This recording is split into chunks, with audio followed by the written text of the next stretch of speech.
Nah, video kali ini saya ingin menyampaikan kepada Anda video tentang pengaturan strategi yang dilakukan oleh seorang Habib, dan suaranya pasti Anda sudah mengetahuinya siapa pemilik dari suara ini. Mari kita dengarkan bersama-sama apa saja yang mereka rencanakan, dan ini sudah betul-betul sangat berbahaya. Maka dari itu saya harap Anda semuanya bisa menyimpan video ini apabila sewaktu-waktu video ini bisa dihapus oleh mereka, dan tujuan mereka adalah untuk menghancurkan negara kesatuan Republik Indonesia.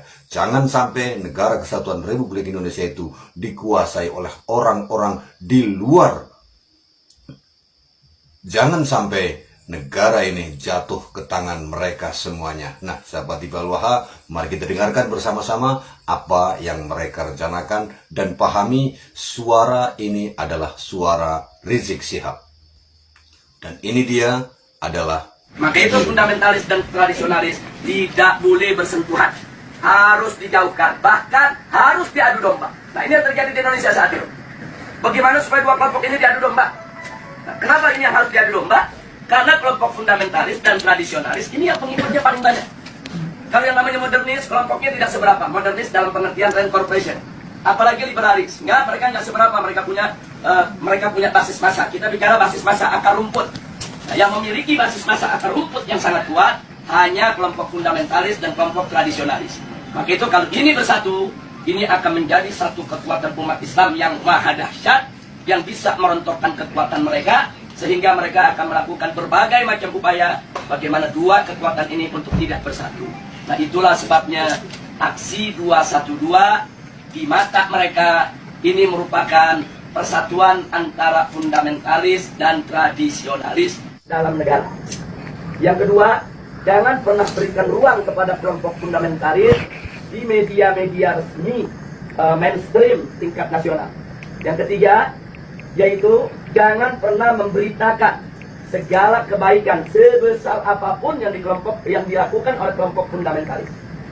Yang berikutnya, setiap kesalahan sekecil apapun yang dilakukan oleh kelompok fundamentalis harus diviralkan, harus disebarluaskan, dan harus diulang-ulang supaya itu melekat di hati masyarakat bahwa mereka adalah orang-orang yang tidak layak sudah merencanakan sesuatu kita punya negeri atau di negeri Islam. Nah, kemudian nggak sampai di situ, Jadi kita perlu kelompok berhati-hati. fundamentalis yang manapun jangan pernah sebut mereka dengan rentetan gelar-gelar akademik mereka. Nggak boleh. Apakah itu gelar-gelar kehormatan di tengah masyarakat atau gelar akademik, profesor, doktor, dan lain sebagainya. Nah, cukup sebut namanya aja untuk mengopinikan di masyarakat bahwa kelompok fundamentalis itu kuper, bodoh, tidak berpendidikan, tidak punya gelar, nggak ngerti dunia akademik, dan seterusnya. Jadi cukup sebut nama mereka, tidak perlu diberikan embel-embel yang lainnya. Nah, kemudian nggak sampai di situ. Jadi masih banyak lagi yang mereka lakukan.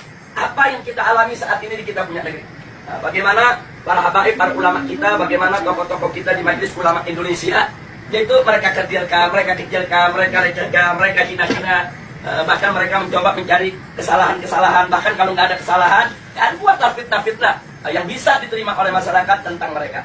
Dan ini akan mereka lakukan terus. Jadi artinya bagaimana cara menghabisi kelompok fundamentalis? Satu, kerdilkan mereka. Dua, jauhkan mereka dari masyarakat.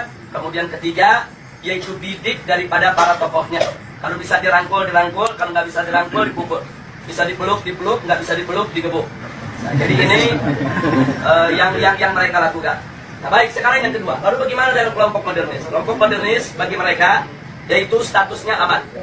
Bagi mereka statusnya aman. Nah, aman, statusnya aman, sehingga perlu diberikan ruang. Diberikan ruang publik, diberikan ruang media, diberikan ruang dalam sistem pemerintahan, perlu didengar suaranya. Dan kalau ada dari mereka yaitu punya kesalahan, tutup itu kesalahan, jangan diviralkan. Kalau mereka melakukan kebaikan, sekecil apapun kebaikan, maka itu harus diviralkan dan harus disebarluaskan. Dan penyebutan nama mereka harus lengkap dengan segala macam rentetan gelarnya, gelar kehormatannya, dan seterusnya, dan seterusnya. Jadi posisi mereka dianggap aman. Nah, kemudian yang ketiga, kelompok liberalis. Kelompok ini mereka berikan status sangat aman. Nah, kenapa diberikan status sangat aman? Karena kelompok ini bukan hanya sekedar dianggap kawan, tapi sudah dianggap sebagai antek. Beda kawan dengan antek. Kalau modernis itu masih kawan barat. Tapi kalau sudah liberalis itu antek barat. Nah, jadi mereka sudah tidak ada nilai kritis sama sekali.